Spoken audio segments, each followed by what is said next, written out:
All right, so in this lesson, we're going to be building our very first website.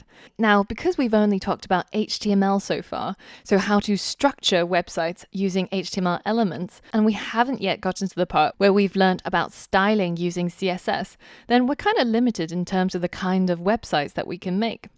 But fear not. Our websites are going to be right up there with the internet titans, but just way back in 1997. So do you remember what Yahoo looked like when it first launched? Or do you remember what Google looked like when it first came out? No? Don't remember? Well, there's a great website that can show you exactly that. And it's called the Internet Archive Wayback Machine.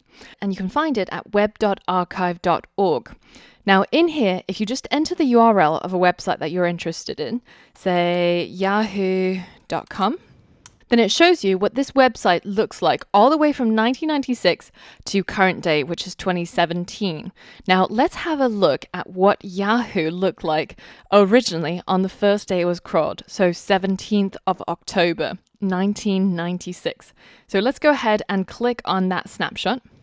And this is exactly what it looks like. So if we close off this frame, you can see it's almost like as if you've time traveled back to 1996 when Yahoo first launched and you were visiting this website for the first time. Now, as you can see, most of this is just pure HTML.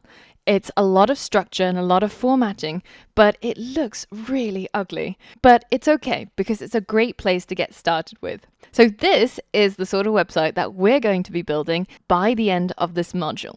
Now I hear you say, oh, but this looks terrible. We're in 2017. Surely nobody builds websites like this anymore.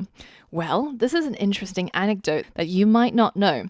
If you have a look at some of the world's top computer science professors and you look at their personal pages that they've built, they all look a little bit like this, not so dissimilar from the websites in 1996. So this is Thomas Corman, who's a serious algorithm guy. And this is a website of John Kleinberg, another huge name computer science professor.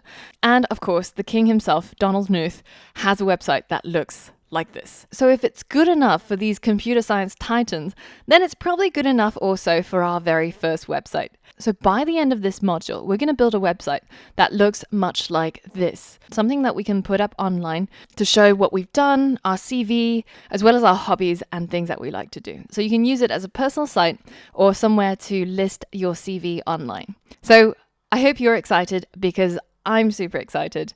And once you're ready, let's go ahead and create our very first website.